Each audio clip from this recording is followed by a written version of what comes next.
Hello YouTube, welcome back to the channel. Quick mail day. I did have a couple of items that actually came in the mail this week. One of them was actually a bit of a surprise, and it was mainly because, number one, I wasn't expecting to purchase it. It all came together this week. I actually bought it this week, and then it also shipped this week, and was able to arrive by Friday, which meant I was able to get it in hand, which was, again, was a little bit of a surprise. I'll give the story. That'll be the last one that I'll talk about. And the other two were ones that I picked up. They've got a couple of different straightforward things going with them, but nothing too complex. Regardless, it's just a 3-card mail day, and then we'll do a quick update. I've got a couple of Medano cards that I was able to add this week as well. So we'll update the Medano count and we'll go from there. First one here is very straightforward. It's one of the things that I talk about with that little silly collection that I do just for fun. So another Chosen Rosen. We've got a 2018 National Treasures. So there's the autograph version. Kind of one of the insert subsets. So obviously you've got a couple different ones, but again, straightforward. This one I actually purchased on Fanatics Live, or Fanatics Collect, I guess. And it was from the Burbank. And that was one of the things that we had talked about on the live stream and on the podcast, is that Burbank is shifting over from eBay. But one of the things that I looked at is I actually saw this card on there, and I was able to make an offer on it. More than anything else, honestly, I just wanted to try the offers and all that section of it on there and see what the difference was. So Burbank did fulfill it themselves. They actually have it in their own warehouse. They don't send it over to Fanatics, but they ship their own stuff. But reality is, for the most part, there isn't too much benefit to it. You don't really get to consolidate it quite the same way unless you're just buying more stuff from Burbank.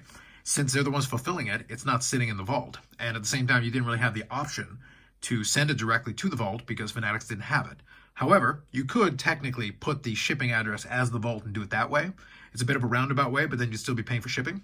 The whole kind of benefit of buying stuff through the auction, if there is some auction items you like, is that you can have it just held in the vault until you're ready to ship it out. So consolidate it if you want. Some people obviously leave it in the vault, but I'm somebody who would just consolidate it for a while, pick, and then when I'm ready, just have all the items sent all at once.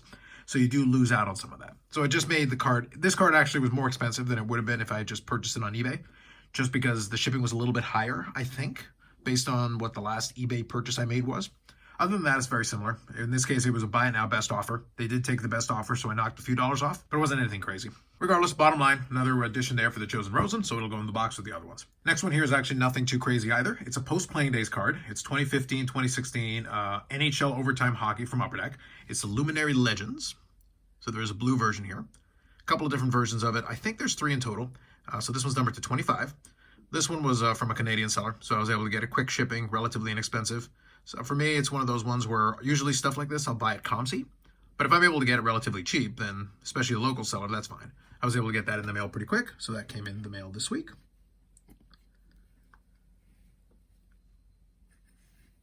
And then that ended up being one of 2 Medano cards that I was able to pick up this week, because the big one that I wasn't planning on when the week started, I talked about it on the live stream on Friday this past week, is that I saw a card that was one of the one-of-ones from Upper Deck Black, and we had actually seen it in a vlog in the Quebec Expo. And I believe the seller might have had it at the Toronto Expo as well. So it's one of those things where it had been sitting for a while, and I had actually observed it on eBay, and they had it there, so I'll repeat the story really quick. I actually saw it on there, and the price point on it had been $1,500. That's 1,500 Canadian, so obviously less if you take it into American, but still, in my opinion, way too expensive. I've been collecting Medano cards a long time, but it's one of those things where I have a sense for where I think the price point should be. That isn't necessarily in line with the marketplace. So that's one of those things where if we're not in agreement, I'm still going to go with my assessment because that's what it's worth to me. So it'd been sitting there for the longest time on eBay, and I had watched it, but nothing seemed to be happening in terms of that. They didn't have a best offer feature. Well, actually, no, I correct myself. I believe they did have the best offer feature, but when you're starting so high compared to where I think it should be, it's really tough to get down to a price point that I thought would make sense. So I never really bothered to make much of an offer on it. So we saw this vlog, and it was sitting on the dealer table for the same dealer that had it with a $1,500 sticker. So obviously they had not moved off of it since then. But since it came up on a live stream a week or 2 ago when we were talking about it, I actually did start watching it again because I had stopped watching it after a while when I realized it's like, well, this price doesn't seem to be moving. So I started watching it again, and then this week I actually received the notification from eBay that they had finally dropped the price on the card itself. So we didn't have the best offer anymore, but it went from $1,495, so just shy of $1,500. It went from $1,495 to $795. Now, again, I'll go back to that's Canadian dollars, so knock off 35, 40% for American dollars just to get you into the ballpark. The point is, it's still high, but way more in line with where I thought it should be, as far as where I would at least consider it. If it was at the expo and I saw that price tag on there, I would at least be willing to then start making an offer and negotiate a little bit. So fortunately for me, the timing actually worked out very well, because at the same time I get this email, I had actually sold a couple of cards on eBay, so I had a little bit of money sitting around in that account. And then on top of everything else, I had received an unsolicited message on Facebook for asking if I had a card that they were interested in doing to finish their set. I did have actually duplicates of it. So I was able to make a deal to sell it to them. So that threw a couple of more dollars into the account. So now I have some PayPal balance, and then I've got money in the account. And then this price reduction has shown up right on time. So it turned out to be very fortuitous. So I did make the deal. I was able to work it out, and out of pocket, I was actually much more in line with where I was happy to be. So it is the 2008-2009 UD Black Pride of the Nation. It is the 1 of 1. So it's got the nice autograph on there with the paint pen. The UD Black did a pretty good job with these. These are all manufactured patches. They basically throw them in for all the different countries for the players that are on there. But this is when UD Black was much more, honestly, I preferred the design. Like UD Black, I do kind of miss the old UD Black. And I think this is when they did a good job. So this is the blue version. That is the 1 of 1. So there's a base version that's not numbered. There's the blue version 1 of 1, which I have in hand here. And then there's a gold out of 10. I'm missing the gold, but I have the other two now with this one. So it's one of those things, probably at some point I'll try to get the gold just to complete the little mini rainbow. But very cool, and I like that they use the darker jersey on that. I always appreciate that.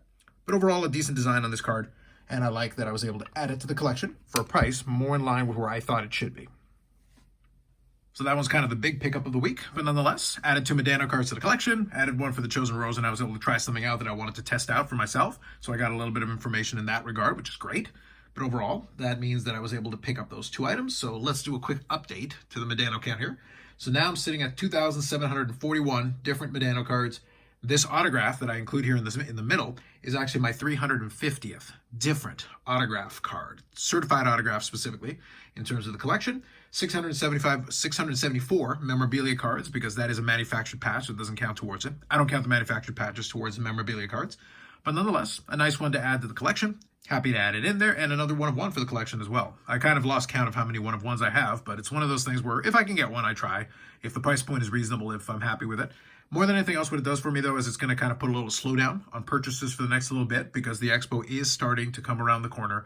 We have now entered into March, so that means March and April, and it is towards the end of April that the expo will happen. We're actually under 2 months, realistically a month shy of the end of April, so probably about 7 weeks, give or take, if I'm doing my math right. Probably somewhere close to that. Regardless, we got the month of March and then most of April, but towards the end of April, that's when I've got to already be ready to have some funds set aside. So I'll take the next 7 weeks or so and start putting that money aside, and that's kind of the plan, so it's going to slow down some of the new card purchases. Nonetheless, overall, some good progress. I do have a COMC order that is coming in. Speaking of consolidated, I do have a COMC order that's coming in that's going to be adding some nice cards. We'll have a little bit of fun with that. And then I've got some stuff sitting at Ship My Cards, but most of that is going to end up over on the BIC Wrestling channel. It'll be over there because that's where a lot of those pickups are. But regardless, I'll keep my eyes open. And if I see anything interesting, I won't hesitate to pick something up. But at the same time, I think most of my focus will be towards heading to the Spring Expo, and then also a couple of fun little projects. We're going to do a couple of little challenges, mini challenges to myself, that I'll do with the Spring Expo to add a little bit more fun to it. So we'll talk more about that when we get closer to it. Regardless, more videos coming up on the channel, live streams on Fridays at 8 p.m. Eastern Standard Time. The longest running episodic, whatever it is, we still don't know. One day we'll figure it out. And then we'll kind of go from there. And then podcast episodes are dropped on every Tuesday morning. And we record it on Mondays, but it'll be dropped on Tuesday morning on the channel. With that said, that's it for me for now. Like if you like the video, subscribe to the channel. Thanks very much, and we'll catch you in the next one.